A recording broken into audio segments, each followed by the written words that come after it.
మోదీ గారు నీతి ఆయోగ్ మీటింగ్ లో మన రాష్ట్రాన్ని జగన్మోహన్ రెడ్డి గారిని పొగిడారంట. ఎందుకు పొగిడారు, దేనికి పొగుడుంటారు? నీతి ఆయోగ్ ఇచ్చిన కొన్ని రిపోర్ట్స్ ఏవైతే ఉన్నాయో పేదరిక నిర్మూలన కానీ ఎడ్యుకేషన్ లో కానీ ఇలాంటివన్నిట్లో ది బెస్ట్ గా జగన్మోహన్ రెడ్డి గారు చేశారు.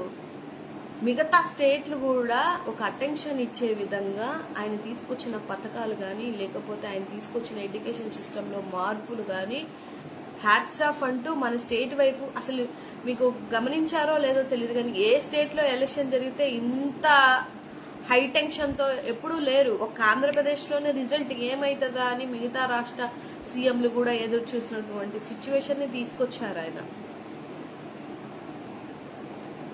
కాకపోతే నాకు ఒకటి అర్థమైన విషయం ఏంటంటే సెంట్రల్ ఇచ్చిన రిపోర్ట్లు తప్పంటారు, ఇక్కడ చూపించిన రిపోర్ట్లు తప్పంటారు. వాళ్ళకి బుర్రలకి ఏంటి పని చేయట్లేదా, లేకపోతే ఏ డైలమాలో ఉన్నారా బాబు వీళ్ళు అనిపించింది నాకు. మేడం బస్సు ఫ్రీ అంటున్నారు కదా, మా ఐడియా ప్రకారం ఫిడ్ లేకుండా సగం టికెట్ 100కి 50 రూపాయలు ఇస్తే బాగుండేది అనిపించదు సార్. వాళ్ళు అసెంబ్లీ సాక్షిగానే మేమేం చేయలేము, ప్రామిసులు అయితే ఇచ్చేసాము, గొర్రెలాగా జనాలు ఓట్లు వేసేసారు, ఇప్పుడు మేము ఎందుకు చేస్తాం. మీరు అబ్జర్వ్ చేశారో లేదో రోషయ్య గారి వీడియో మొన్నే చూసాను నేను మొన్న కూడా లైవ్ లో చెప్పినట్టు గుర్తు నాకు. 20 సంవత్సరాల క్రితం వీడియో అది. అప్పుడు కూడా సేమ్ ప్రామిసులు ఇచ్చి ఆయన ఏం చేయలేదన్నమాట. ఆయన చేయడు, 2014లో చేయలేదు, అంతకు ముందు చేయలేదు, చేయడు. అది మీకు నాకు తెలుసు, వేసిన వాళ్ళకి తెలియదు కదా, ఇప్పుడు తెలుసుకుంటారు. మనం జగనన్న సోల్జర్స్, ఎస్ మంచి వైపు నిలబడే సోల్జర్స్.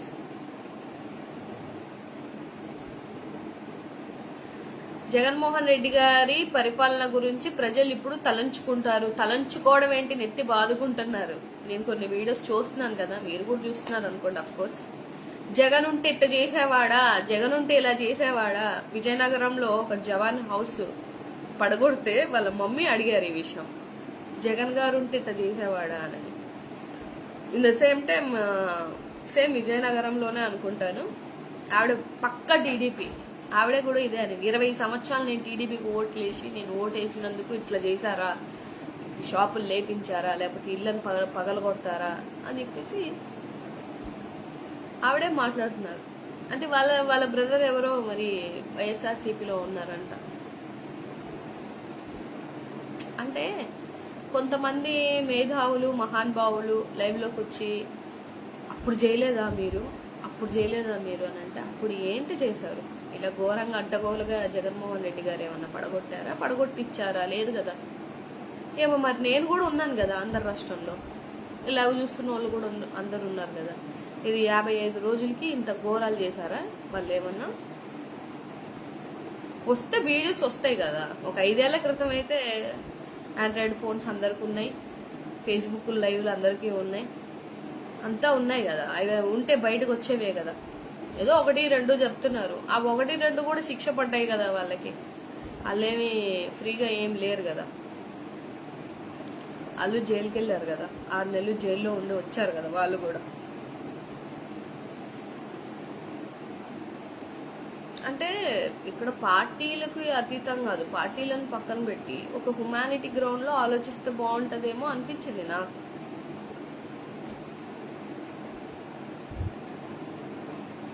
ఎక్కడ వేశారు ఓట్లు సిస్టర్? ముందు 49 లక్షలు ఓట్లు ఎలా వచ్చాయి, ఎలా వచ్చాయో ఇంకా దేవుడికే తెలియాలి. అసలు 60,000 ఈవీఎంలు తయారు చేస్తే 40,000 ఈవీఎంలనే వాడారు. మరి 20,000 ఈవీఎంస్ ఎట్టు వెళ్ళాయి, ఏ విధంగా వెళ్ళాయి?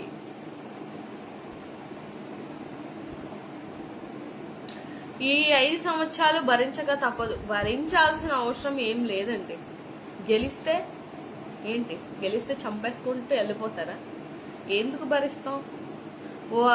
ఒక పిరికిడి కలిసింది అనుకోండి, ఆ ఒక్క పిరికిడికి 100 మంది యాడ్ అయ్యారు అనుకోండి, ఏంటవుతుంది? నీకు అన్యాయం జరిగింది అనుకో, నీ తప్పు ఏం లేకుండా నీకు అన్యాయం జరిగితే మీరెందుకు ఖాళీగా ఇంట్లో కూర్చుంటారా? ఆ చెంప చూపిస్తే ఈ చెంప చూపించాలన్న రోజులు పోయే. ఈ చెంప మీద కొడితే ఆ అవతలోడి చెంప మీద పగలగొట్టే ఆలోచన దృక్పథంతో మనం లేకపోతే తొక్కేస్తారు. ఇంకా ఎందుకు భయపడతారు? దేనికి భయపడతారు? మీకంటూ సర్కిల్ ఉండదా? మీకంటూ ఒక ఒక సపోర్ట్ ఉండదా ఏంటి? మనం ఏం తప్పు చేయకుండా భయపడాల్సిన అవసరం ఏమి ఉంటుందండి? కంగారేం పడాల్సిన అవసరం లేదు. చట్టాలు ఉన్నాయి, పోలీసులు ఉన్నారు, అందరూ ఉన్నారు. మొత్తం వీళ్ళ రాజ్యాంగమే జరిగిపోతుంది అనుకుంటే అవ్వదు. ఇప్పుడంతా అటెన్షన్ అంతా మిగతా స్టేట్ అటెన్షన్, సెంట్రల్ అటెన్షన్ కూడా మన మీదే ఉంది కాబట్టి ఏం జరుగుతుంది ఆంధ్రప్రదేశ్ లో అని డెఫినెట్ గా మనం భయపడాల్సిన అవసరం అయితే లేదు. ఈ లైవ్ వీడియో ద్వారా నేను చెప్పేదైతే అదే. భరించాలి, భయపడాలి, చేతులు కట్టుకుని కూర్చోవాలి, అమ్మో ఆ మాటలే మైండ్ సెట్ లోకి రానివ్వకండి.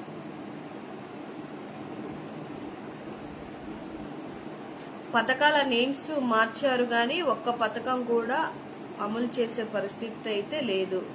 వీళ్ళకి చేయరు. ఎప్పటికీ ప్రజల్లో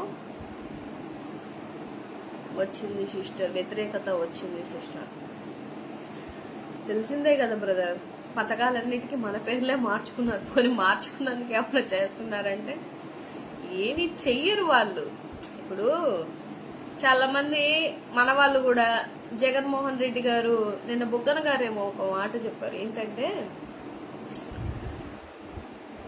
సేమ్ 2019లో మనం ప్రభుత్వంలోకి వచ్చిన తర్వాత ఈయన ప్రామిస్ చేసిన పథకానికి చాలా టైట్ గా ఉంది సార్, డబ్బులు ఖర్చు పెట్టడానికి చాలా కష్టంగా ఉంది, ఫైనాన్స్ డిపార్ట్మెంట్ ని అడ్జస్ట్ చేయడం చాలా కష్టంగా ఉంది అని అంటే, లేదు నేను మాట ఇచ్చానంటే ఎట్టి పరిస్థితుల్లో చేయాల్సిందే. ఒకవేళ